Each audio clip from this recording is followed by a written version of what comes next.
우리 시편 132편을 함께 같이 보겠습니다.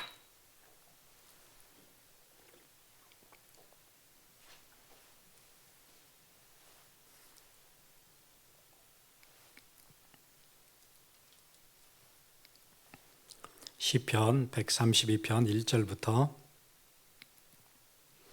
10절까지를 같이 보겠습니다.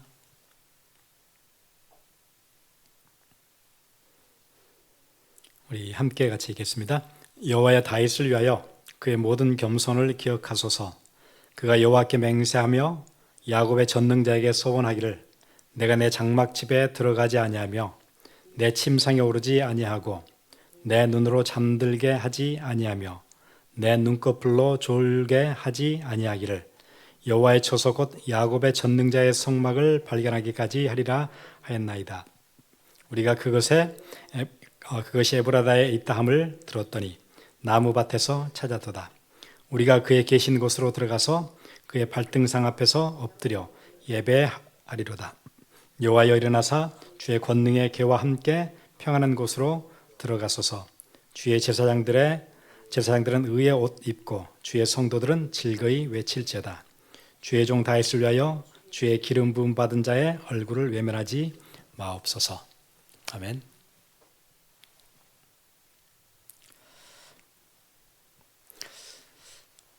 모든 것에는 선발하는 기준들이 있어요. 국가대표를 뽑으면 국가대표를 뽑는 선발 기준이 있고, 대학에서 학생들 뽑을 때도 각 학교마다 선발 기준이 있어요. 물론 이제 직장에 들어갈 때도 회사에서도 선발 자기들의 그 크라이테리아가 딱 있죠. 거기에 맞는 사람을 뽑겠죠. 회사에 필요한 사람. 근데 하나님이 사람을 쓰실 때도 아무나 쓰시는 게 아니고 선발 기준이 있었어요. 그럼 여러분의 인생이 하나님께 쓰임 받으려면 이 크라이테리아 그거 알고 있어야 될 것 같아요. 목사님, 그런데 하나님의 은혜로 다 되는 거 아닌가요? 예, 하나님의 은혜로 구원 받아요. 구원은 하나님의 은혜로 받아요. 아무런 조건 없이.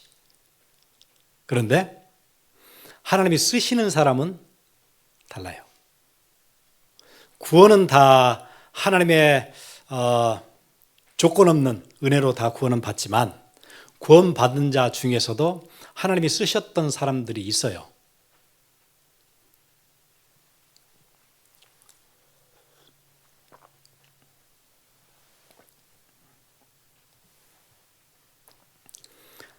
그래서 이스라엘을 다 쓰신 게 아니고 모세를 쓰셨던 거고, 다윗을 쓰셨던 거고, 사무엘을 쓰셨던 거고, 이스라엘 사람을 다 쓰시면 좋은데 그러지는 않으셨어요. 시대마다 바울을 쓰시기도 하고, 종교개혁 시대에는 쯔빙글리를 쓰시기도 하고, 그렇게 쓰시는 사람들은 다 쓴 게 아니었어요. 구원은 하나님이 다 은혜로 조건 없이 부르셨지만, 그러면 하나님이 가지고 계신 기준이 있을 텐데,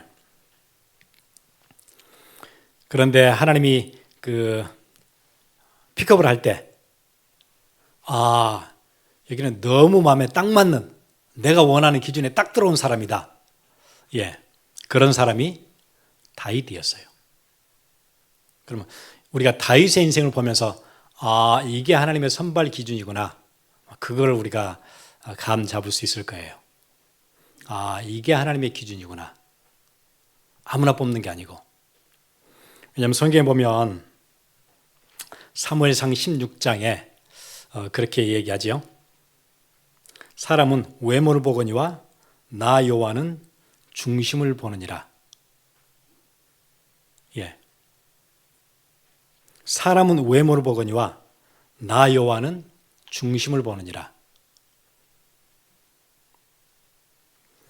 사람들의 선발 기준은 외모지만 하나님의 기준은 그 사람의 마음 가운데 뭐가 있는지 그 중심을 보신대요.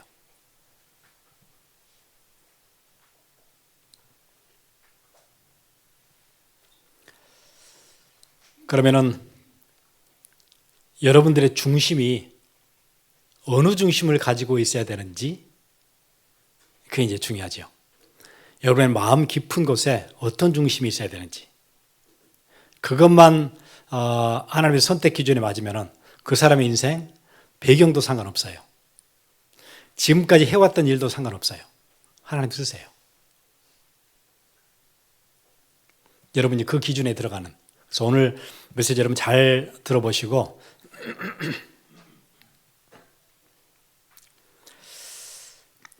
첫 번째 기준은 그거였어요. 하나님 앞에서의 겸손함. 그게 첫 번째 기준이에요. 그 사람 마음 중심에 뭐가 있느냐를 봤을 때 마음속에 하나님 앞에서 겸손함. 그게 첫 번째 중심이에요. 그럼 반대로 얘기하면 하나님이 버리실 때는 왜 버리실까요? 교만함. 그래서 버리세요.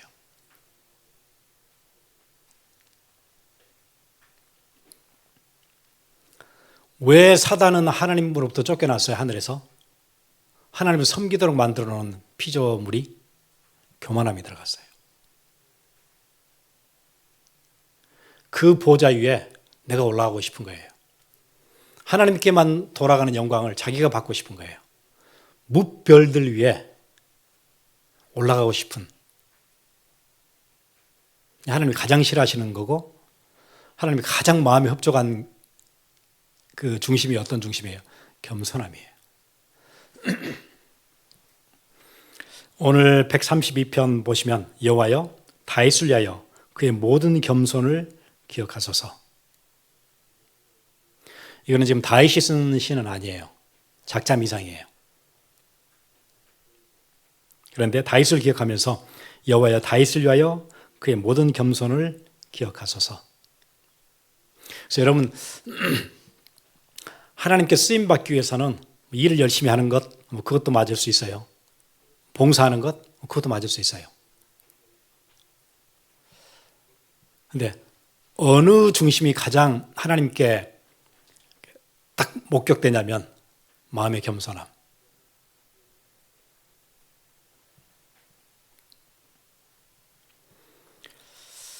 우리 지난주 131편을 같이 봤었죠. 고대 사회에서 절대 권력자 그러면은 지금 현대 사회에서 상상 못할 파워를 가지고 있는 게 자기 마음대로 사람을 죽이기도 하고 살리기도 하는 절대 권력자의 자리에 다윗이 올라갔어요. 왕이에요. 근데 하나님 앞에서 자기를 뭐라고 얘기해요? 막 젖을 땐 어린아이 같대요. 막 젖을 땐 어린아이. 젖을 막 댄 어린아이가 어떤 아이예요? 힘이 없어요. 능력도 없어요. 판단력도 없어요. 뭐 해야 될지 모르는 거예요. 100% 부모에게 의존해야 돼요. 그게 막 젖된 아이예요. 사리 분별할 줄 몰라요. 뭐가 옳고 그른지 전혀 분간 못해요. 막 젖을 땐 아이는 아무것도 몰라요. 아는 게 없어요.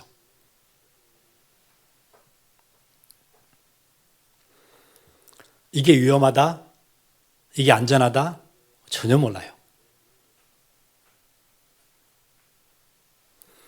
그러니까 사울 앞에서 내가 사울을 이렇게 해야 되겠다 저렇게 해야 되겠다 판단할 수가 없어요. 자기는 누구라고 생각하는 거예요?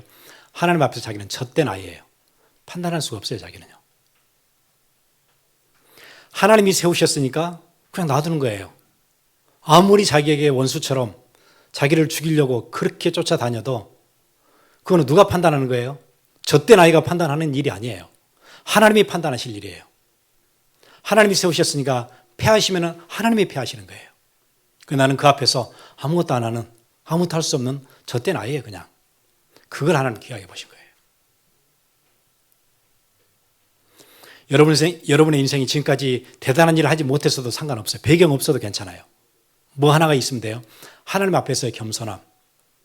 그거 하나 굉장히 중요한 키예요.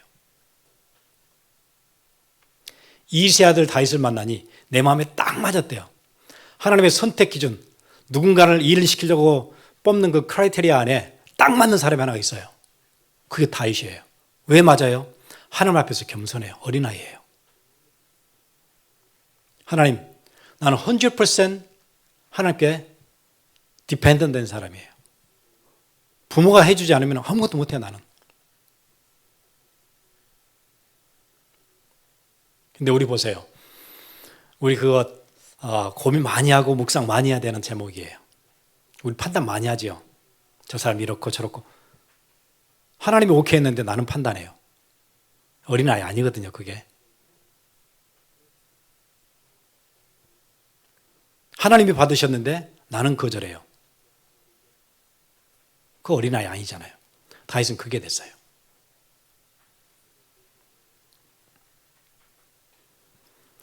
사울을 죽일 수 있는 기회 2번이나 있었다고 우리 지난주에 봤었잖아요.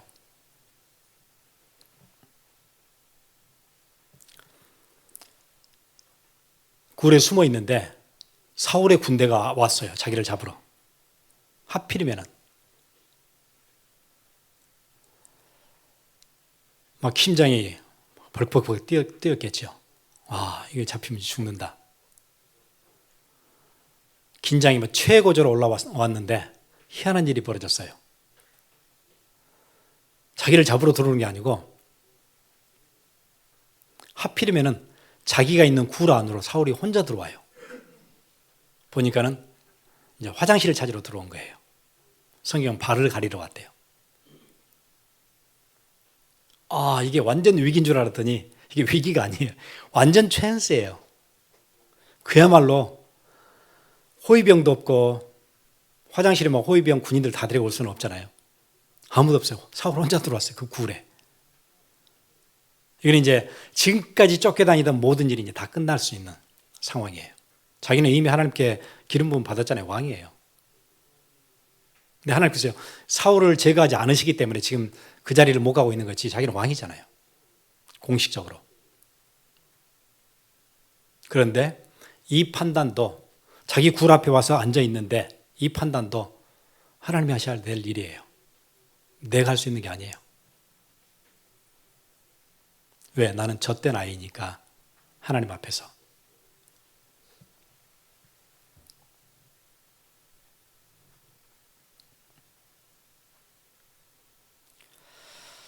나중에 그 하길라 산에 사울의 군대가 길가에다 진을 딱 쳐요. 다윗은 지금 도망가 있는데, 그리고 이제 사울을 지키는 자들 다 자요. 그 내려가 봤어요. 그랬더니 물병 놓고 창 옆에다 놓고 그냥 자요. 그때 창과 물병만 가지고 오잖아요. 그때 사람들이 말하지요. 우리 지난주에 얘기했잖아요. 사울의 부하가 2번 찌를 일도 없습니다. 1번 찌르면 끝냅니다. 단숨에 딱 끝낼 수 있습니다. 그럴 때 다윗이 이렇게 얘기해요. 사무엘상 24장이죠. 자기 사람들에게 이르되 내가 손을 들어 여호와의 기름 부음을 받은 내 주를 치는 것은 여호와께서 금하시는 것이니 그는 여호와의 기름 부음을 받은 자가 됨이니라 하고, 다윗이 이 말로 자기 사람들을 금하여 사울을 해치지 못하게 하니라. 어떻게 한 거예요? 자기와 함께 있는 자들에게도 뭘 가르쳐요? 하나님을 경외하는 법을 가르쳐줘요. 그거는 그렇게 절대 하는 거 아니다. 그건 네가 판단할 일이 아니야. 2번 찌를 일이 없습니다. 아니야. 그거는 네가 판단할 게 아니야. 하나님이 하셔. 그건 우리가 할 수 있는 게 아니야. 상황 보고 판단할 수 있는 그런 일이 아니야. 우리는 젖된 아이야. 하나님이 하시도록 놔둬야 돼. 그거를 하나님 기뻐하셨어요. 하나님 앞에서 겸손함. 그래서 여러분 늘 다른 사람과 싸울 게 아니고 여러분 안에 있는 풀쑥풀쑥 올라오는 자기 자랑, 교만, 그것과 싸우세요. 우리는 다른 사람과 늘 싸워요. 누구랑 싸워요? 자기랑 싸워요. 바울 얘기하잖아요. 신약에서도.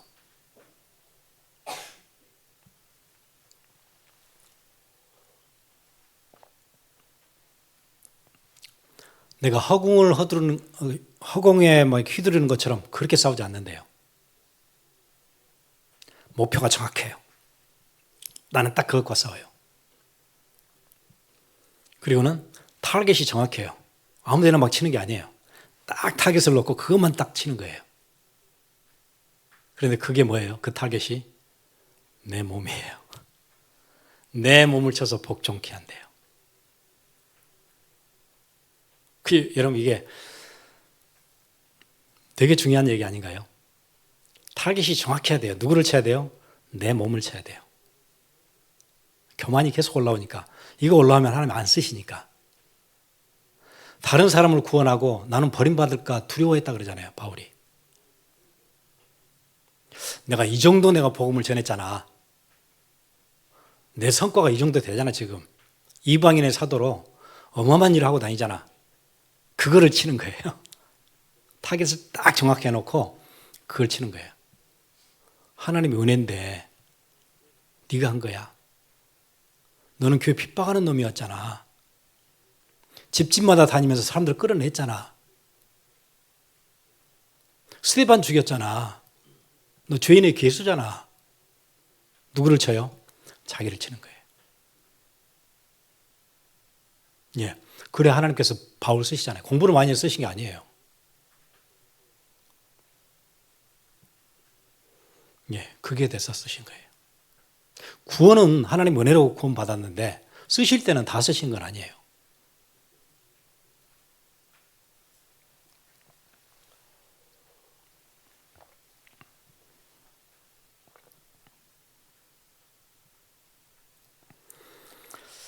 다윗 왕 시절에 전쟁에 나갈 군인의 숫자가 130만 정도 됐어요. 어마어마한 고대사에서는 100만이 넘는 군대를 보유하고 있다. 엄청난 거예요. 그런데 그 군사력을 가지고 남의 나라 쳐들어가지 않아요.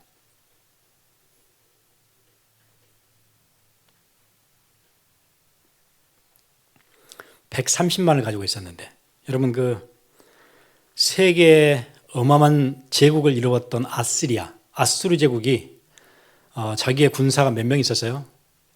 18만 5천 가지고 세계 정복했어요.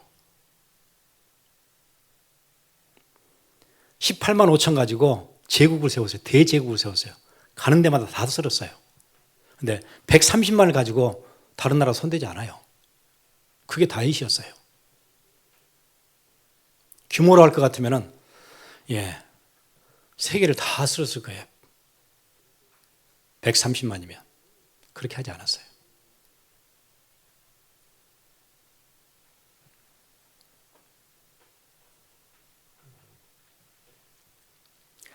그 자동차가 되게 좋은 거잖아요. 문명의 이기 중에 하나죠. 그런데 그 자동차에 브레이크를 안 달면 흉기가 돼요. 그렇겠죠. 그렇게 우리에게 혜택을 많이 주는 자동차가 브레이크 하나 없으면 흉기가 돼요. 우리 인생 똑같아요. 하나님 앞에서 내가 나를 자제할 수 있는 이거 없으면, 이 기능이 고장이 나면 흉기예요. 하나님 쓸 수가 없어요. 조금 하나님 은혜 주면은 많은 사람을 다치게 할 텐데요.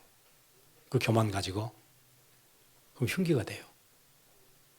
그래서 여러분이 어떨 때는 하나님 앞에서 복음 운동에 이기가 되기도 하고 어떨 때는 흉기가 되기도 하고 그 차이는 어디에 있어요? 나를 쳐서 복종하게 하는 그거 안 되면 흉기예요. 나는. 어느 순간 교회를 해치기도 해요. 얼마나 이게 예민하고 중요한 기준이에요. 그래서 우리 안에는 늘 나를 나타내고 싶고 자랑하고 싶고 인정받고 싶고 남들 앞에서 그러고 싶은 게 우리 인간의 본성이에요. 그걸 없앨 수는 없어요. 그거 없애면 우리가 없는 거예요, 그냥. 그걸 없앨 수는 없는데 그거를 컨트롤할 수 있어야 돼요. 올라오면 또 꺾고 올라오면 올라오지 말라고 하고 그거 있어야 돼요. 이거 안 되면 어떻게 우리가 우리 자신을 컨트롤하겠어요? 반드시 필요해요. 우리 안에. 오늘 이제 두 번째 하나님이 보셨던, 기쁘게 보셨던 거 있어요. 하나는 겸손함이었고, 두 번째는 우리가 서브타이틀에도 그렇게 적었어요. 성전을 사모함.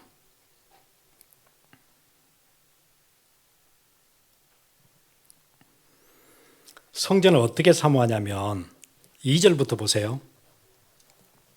그가 여호와께 맹세하여 야곱의 전능자에게 소원하기를 내가 내 장막 집에 들어가지 아니하며 내 침상에 오르지 아니하고 내 눈으로 잠들게 하지 아니하며 내 눈꺼풀로 졸게 하지 아니하기를. 언제까지 하는 거예요?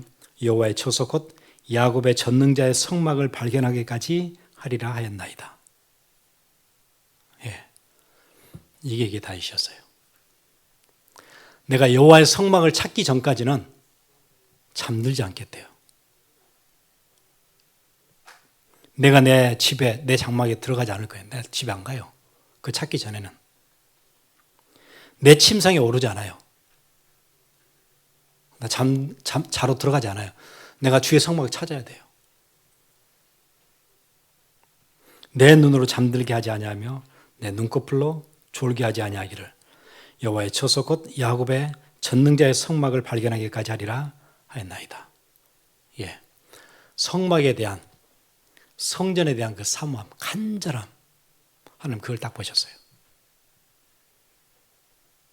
저는 이민교회, 미국교회, 전세계 교회 이거 하나 되면 다 끝난다고 봐요. 인생이. 이렇게 사모하는 중직자들, 성도들이 있다면 끝나요, 인생이.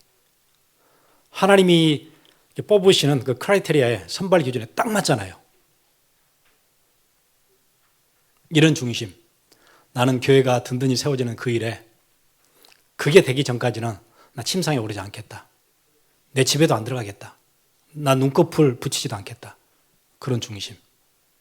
그 안에 다 끝났대요.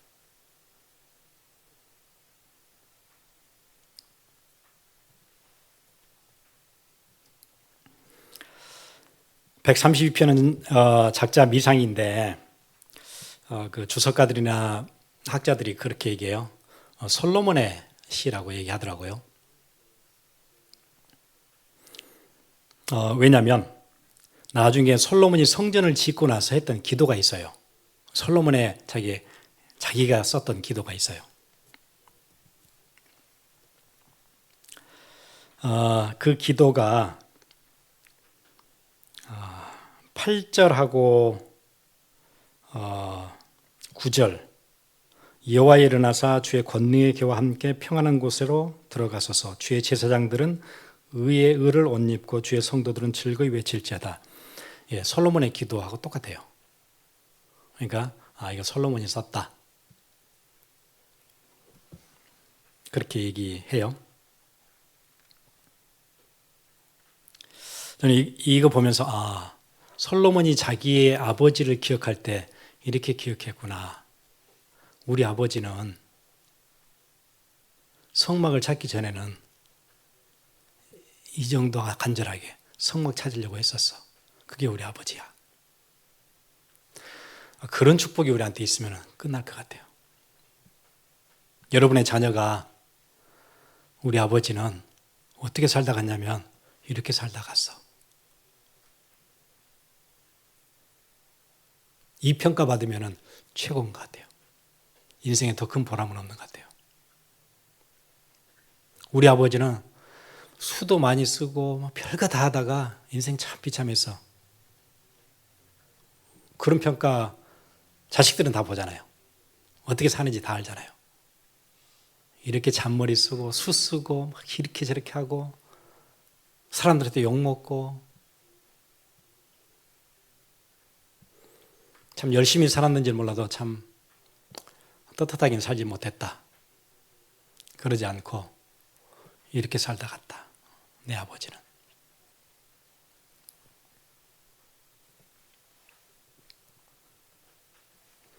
다윗이 처음에는 이스라엘 전체 왕이 아니었어요.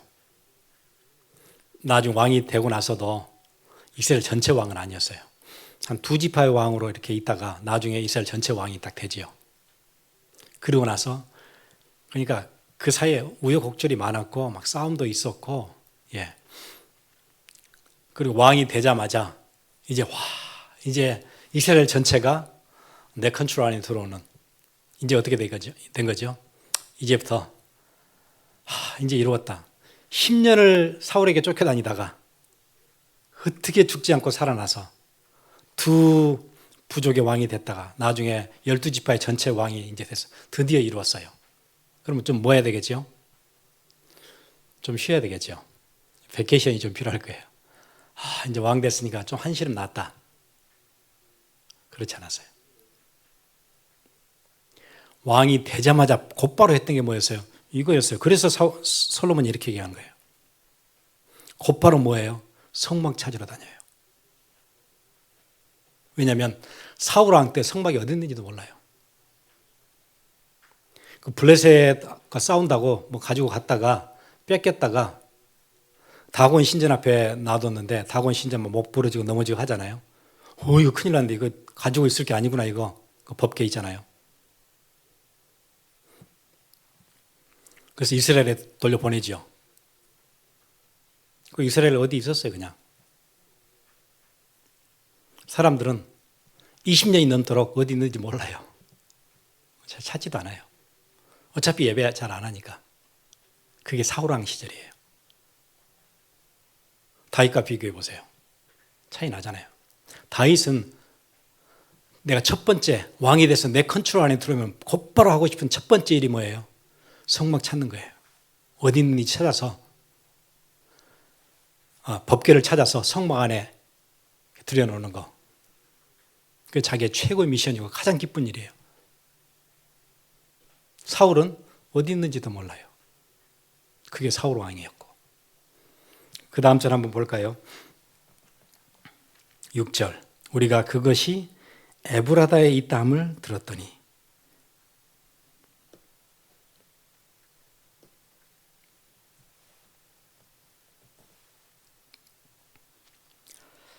나무 밭에서 찾아다다. 예. 하나님의 법궤가 알아보니까 에브라다에 어떤 나무 밭에 있어요. 그동안 어떻게 됐어요? 방치됐어요. 사울이 다스리던 시절에 그걸 찾은 거예요.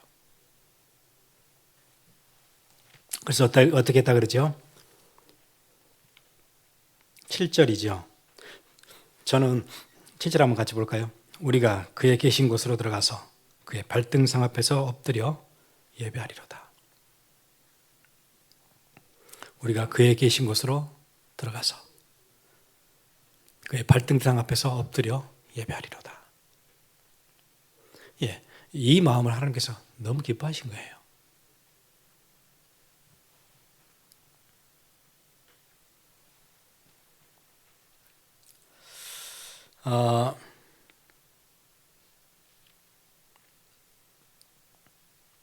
저는 다윗의 인생의 하이라이트를 이거라고 봤어요. 사람들 생각에는 다윗 그러면 골리앗과 싸운 거 아닌가? 그렇게 아실 텐데 골리앗과 싸우면 불신자도 다 아는 거니까요. 그런데 저는 이 장면이라고 봐요. 이게 인생의 가장 하이라이트예요.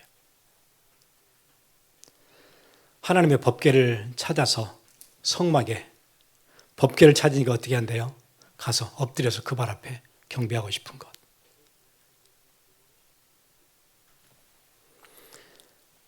어디에 있다는 얘기를 듣고 전 이스라엘의 12지파에다 얘기를 하잖아요. 거기서 특별한 사람 3만 명을 뽑아요.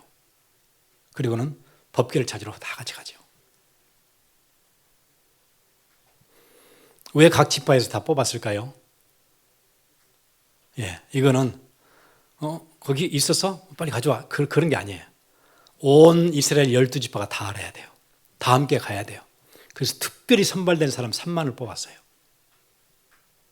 법궤는 상자거든요. 뭐 이만한 상자예요. 그래서 3만 명이 찾으러 갈 필요는 없을 텐데 그냥 어떤 띵이라고 봤으면 그러지 않은 거예요. 그게 하나님의 임재고,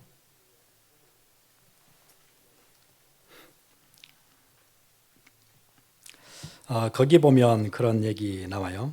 사무엘하 6장 볼까요?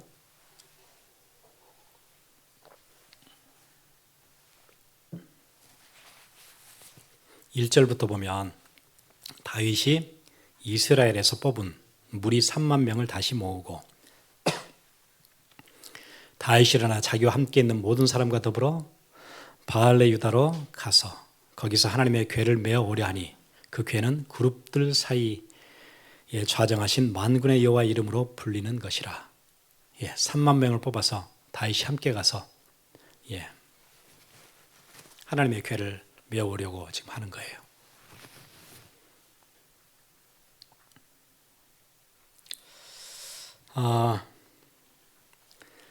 그 septuagin이라는 그 70인역이라는 그 성경이 있어요. 그 성경에는 그 구절에 다른 숫자를 써요. 7만이라고 썼어요. 그러니까 3만인지 7만인지 번역이 이제 다르니까 잘 모르겠는데 3만 아니면 7만이 갔어요.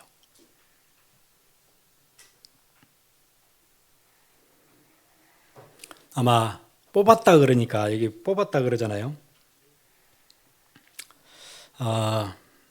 아까 다윗이 이스라엘에서 뽑은 무리 3만 명 그랬으니까 우리가 법궤 모시러 간다.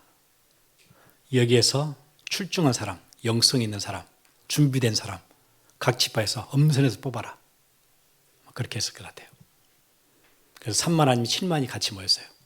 7만이면 숫자가 작지 않죠. 3만이면 작지 않잖아요. 3만 명이 법궤를 가지러 다 이렇게 가요. 그리고는 뭐예요? 그 앞에서 엎드려 경배한대요.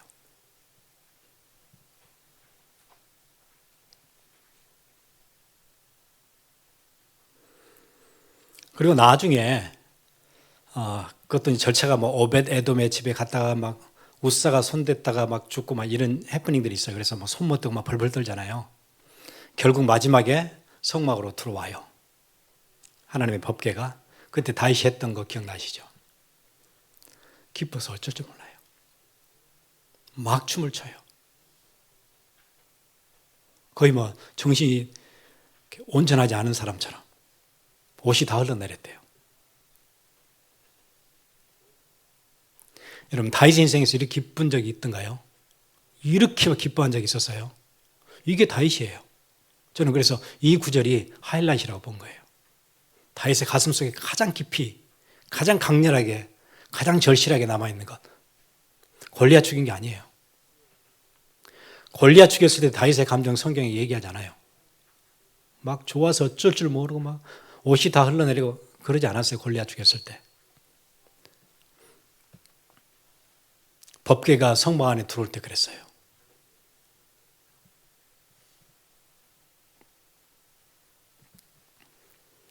그리고는 이제 꿈이 하나 생긴 거죠. 법궤를 찾아서 성막 안에 드디어 모셨어요. 이제는 뭐 하고 싶은 거예요?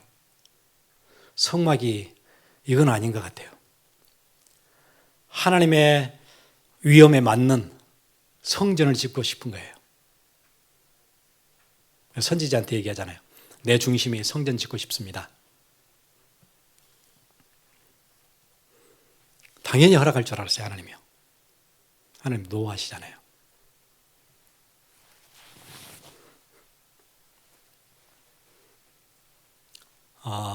전쟁을 너무 많이 했고 손에 피가 묻어 있으니까 허락을 안 해주시죠. 하나님이. 그러니까 그때부터 뭐예요?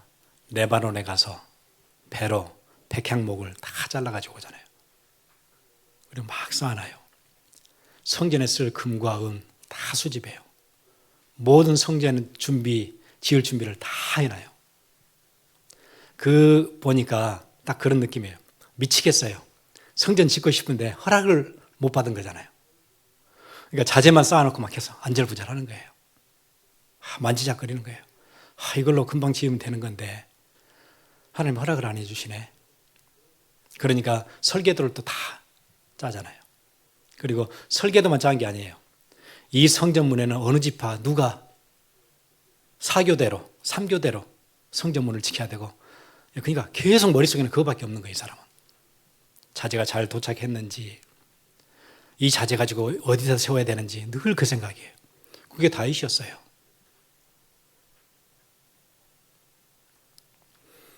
혹시 여러분 그런 경험이 있으신지 모르겠어요.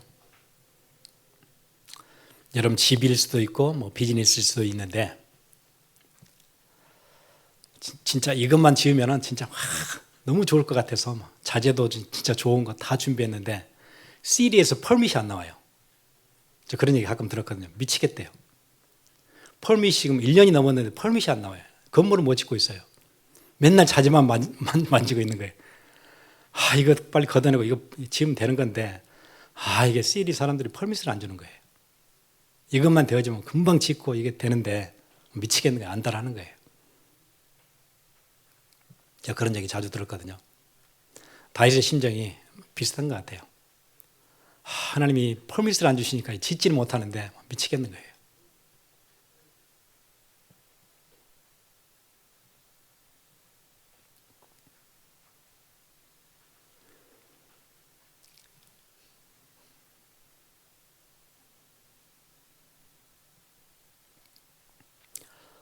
예, 우리의 중심 두 가지, 다윗에게 있었던 것. 하나님은 중심을 본다고 얘기해요. 사람은 외모를 보지만 다윗의 중심 안에 뭐 있었죠? 하나님 앞에서의 겸손함, 성전을 사모함. 다윗은 성전을 지으려고 했던 건 아니었어요. 예배를 하고 싶었어요. 건물을 짓고 싶은 게 아니었어요. 그 앞에서 경배하고 싶었어요. 그러니까 성전이 있기 전에 뭐 했지요? 장막에서, 다윗의 장막에서 성가대를 불러놓고 텐트 밖에 수천 명의 성가대를 불러놓고 24시간 찬양을 했어요. 그게 다윗이에요. 기도하겠습니다.